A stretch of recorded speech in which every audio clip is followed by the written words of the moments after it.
স্ত্রীর উপরে স্বামীর অসংখ্য অভিযোগ থাকে। তার মধ্যে আজকে আমরা 10টা অভিযোগের কথা জানবো।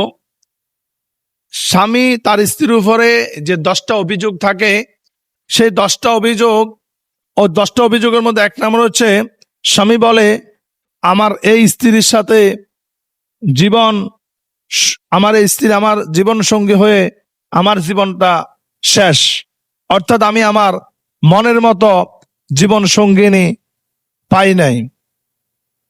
কারণ স্বামী যেই ধরনের, যেই মন মানসিকতার, যে আচার আচরণের, যেটা আশা করেছিল তার স্ত্রী থেকে, যখন সে ওইভাবে পায় না, তখন সে এক কথা এক বাক্যে চিন্তা করে যে 1 নম্বরে যে এর সাথে, আমার এই স্ত্রীর সাথে জীবন কাটিয়ে সে আমার জীবন সঙ্গিনী হয়ে আমি সুখী না।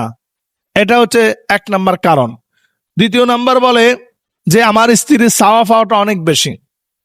স্বামীর যে অভিযোগ, 2 নম্বর অভিযোগ হচ্ছে আমার স্ত্রীর চাওয়া পাওয়া অনেক বেশি, চাহিদা অনেক বেশি, যেটা আমি শত চেষ্টা করার পরেও আমি তার এই চাহিদা আমি মিটাতে পারি না। অর্থাৎ আমার ইনকাম যদি হয় 20,000 টাকা, তার চাহিদা হচ্ছে 20,000-এর উপরে। আমার ইনকাম যদি হয় 30,000 টাকা, তার চাহিদা হচ্ছে তার চাইতে বেশি, তার চাইতে উপরে। অর্থাৎ আমার যত টাকা ইনকাম লেভেল, তার চাহিদা তার চাইতেও অনেক বেশি। 4 নাম্বার যেটা, 3 নাম্বার যেটা, সেটা হচ্ছে সে বাহিরে যেইভাবে করে সময় দেয়, যেমন শপিং মহল বলেন, পার্লারিং বলেন, তার আদার্স ফ্যান সার্কেল, এদের সাথে যেভাবে সে বাহিরে এখানে সেখানে যে সময়টা সে দেয়, তাদের সাথে যে সময়টা সে কাটিয়ে নেয়, তার অর্ধেক সময়ও সে আমার সাথে দেয় না। সে তার অর্ধেক সময়ও আমার সাথে কাটায় না। সে আমার সাথে কোথাও যেতে পছন্দ করে না, আমার সাথে কোথাও যেতে চায় না, আমার সাথে কোথাও ঘুরতে যেতে চায় না। সে তার ফ্যান সার্কেল, বন্ধু বান্ধব, তাদের সাথে, তার পরিবারের লোকদের সাথে সে সময় কাটাতে, সে পার্লারিং এ, শপিং মহলে, এখানে সেখানে যেতে তার কাছে ভালো লাগে। এটা থাকে 3 নম্বরে স্বামীর অভিযোগ। 4 নম্বরে যেটা থাকে সেটা হচ্ছে আমার স্ত্রী খুবই উদাসীন। আমার প্রতি সে এত মনোযোগী না, সাংসারিক প্রতি মনোযোগী না, সন্তানের প্রতি এত বেশি মনোযোগী না। সে সবসময় উদাসীনতার একটা মন মানসিকতা নিয়ে সে চলতে থাকে। অর্থাৎ একটা সংসার, সন্তান, স্বামীর প্রতি যে দায়িত্ব কর্তব্য, সে দায়িত্ব কর্তব্যর কোনো অ্যাঙ্গেলে সে পূর্ণাঙ্গভাবে আদায় করে না। এটা থাকে স্বামীর একটা অভিযোগ। 5 নাম্বারে যে সাংসারিক প্রতি তার তেমন কোনো জ্ঞান নাই, কোনো বুদ্ধি নাই। অর্থাৎ সংসার নিয়েছে কল্পনা জল্পনা, চিন্তা ফিকির কিচ্ছু করে না। সে সব সময় উদাসীনতার মধ্যে থাকে। সে সব সময় সংসারবিহীন তার চিন্তাধারা থাকে। সংসার নিয়ে, সংসারের উন্নতি নিয়ে, সংসারের সুখ শান্তি নিয়ে তার কোনো চিন্তা ফিকির থাকে না।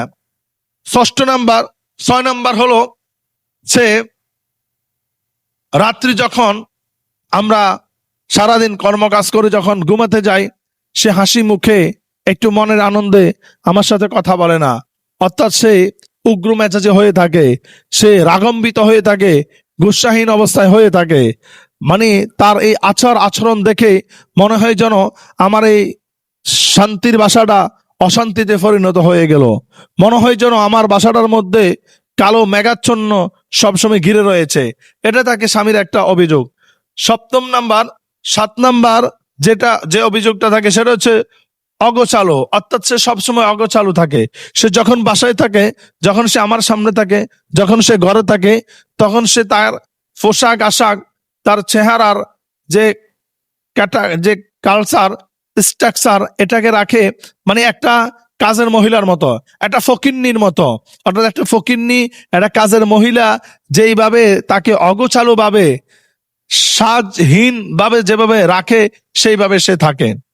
যখনই সেই বাহিরে যাওয়ার চিন্তাধারা করে, যখনই যে বাহিরে যাওয়ার সময় হয়, তখন সে নিজেকে এমন ভাবে গুছিয়ে নেয়, এমন ভাবে সাজিয়ে নেয়, এমন ভাবে সে স্মার্ট হয়ে নেয়, এমন ভাবে নিজেকে ফিটফাট করে নেয়, যেটা মানে অসাধারণ। অর্থাৎ সে যখন বাসায় থাকে তখন তাকে এইভাবে গুছিয়ে রাখে না, এইভাবে সাজিয়ে রাখে না। সেজন্য আমি বন্ধুদেরকে উদ্দেশ্য করে বলবো, আপনার এই রূপচর্চা, আপনার এই সৌন্দর্যমণ্ডিত, আপনার এই স্মার্টতা, এটা আপনি বাহিরে ফরফুরুষকে দেখিয়ে কোনো লাভ নাই, বরঞ্চ সেটা দেখাইলে গুনাহ হবে, ফরকে আসক্ত হয়ে যাবেন, জীবনটা শেষ হয়ে যাবে। কিন্তু আপনার এই সাজু গুজু, আপনার এই স্মার্ট ওভার স্মার্টতা, এই সাজগোজ যদি আপনি আপনার স্বামীর কাছে দেখান, আপনার স্বামীর সামনে আপনি নিজেকে সাজিয়ে গুজিয়ে উপস্থাপন করেন, এতে করে আপনার স্বামী সন্তুষ্ট হলে আল্লাহ সন্তুষ্ট হয়ে যাবে, মুহাম্মদ রাসূলুল্লাহ সাল্লাল্লাহু আলাইহি সাল্লামও সন্তুষ্ট হয়ে যাবে, সংসারের মধ্যে শান্তি চলে আসবে। 8 নাম্বার, স্বামীর যে অভিযোগ থাকে স্ত্রীর প্রতি, সেটা হচ্ছে আমার স্ত্রীর মেজাজটা সবসময় খিটখিটে মেজাজ থাকে। অর্থাৎ তার সাথে সুন্দরভাবে কোনো কথাই বলা যায় না, সুন্দর একটা কথা বললেও সে খিটখিটি মেজাজ দেখায়। তার মেজাজটা হঠাৎের মধ্যে সে রাগান্বিত হয়ে যায়, হঠাৎের মধ্যে সে মেজাজ দেখায়, অর্থাৎ খিটখিটি মেজাজ সবসময় তার লেগেই থাকে, যখন সে বাসায় থাকে, যখন সে বাড়িতে থাকে। আর যখন সে বাসা থেকে বের হয়ে যায়, তখন সে সবার সাথে কিভাবে হাসি আনন্দে উল্লাসে চলাফেরা করে, কথাবার্তা বলেন। সেজন্য আমরা যখনই বাসায় থাকবো, আমাদের বাহিরে যদিও আমাদের কোনো সমস্যা হয়ে থাকে, বাহিরে মেজাজ যদি আমাদের গরম হয়ে থাকে, কিন্তু আমরা যখন বাসায় আসবো তখন আমাদের মেজাজটা খিটখিটে রাখা যাবে না। আপনার মেজাজ যদি খিটখিটে মেজাজ থাকে, আপনার এই খিটখিটে মেজাজের কারণে আপনার স্বামীরও একটা সময় খিটখিটে মেজাজ হয়ে যাবে, আপনার স্ত্রীর একটা সময় মেজাজটা খিটখিটে মেজাজ হয়ে যাবে, আবার ঠিক আপনার থেকে দেখে দেখে আপনার সন্তানের মেজাজটাও খিটখিটে মেজাজ হয়ে যাবে। সেজন্য সবসময় আমরা আমাদের মেজাজটাকে নরমালি রাখবো, আমাদের মেজাজটাকে খিটখিটে করা যাবে না।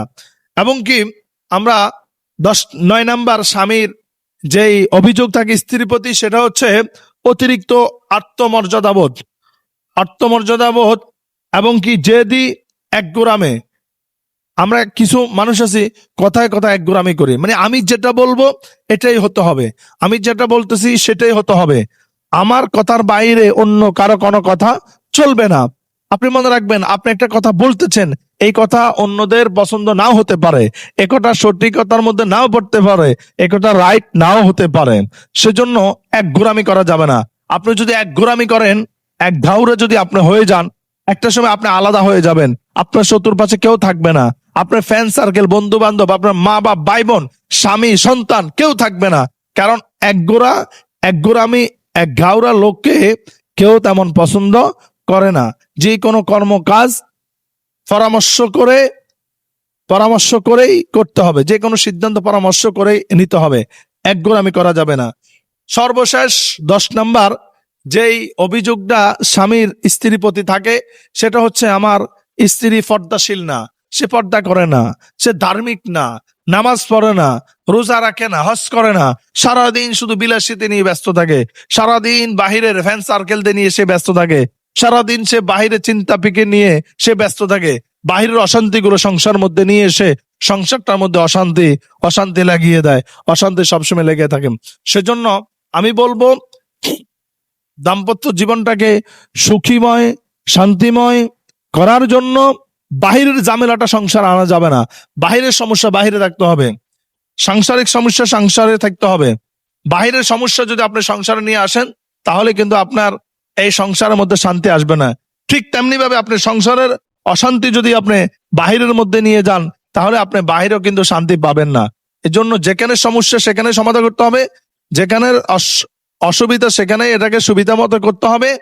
বাহিরের সমস্যাগুলো কখনো সাংসারিক জীবনে এনে এই শান্তির সংসারটা, এই আরামের সংসারটা, সুন্দরমণ্ডিত সংসারটাকে অশান্তি করাই যাবে না, অশান্তির কারণ আনাই যাবে না।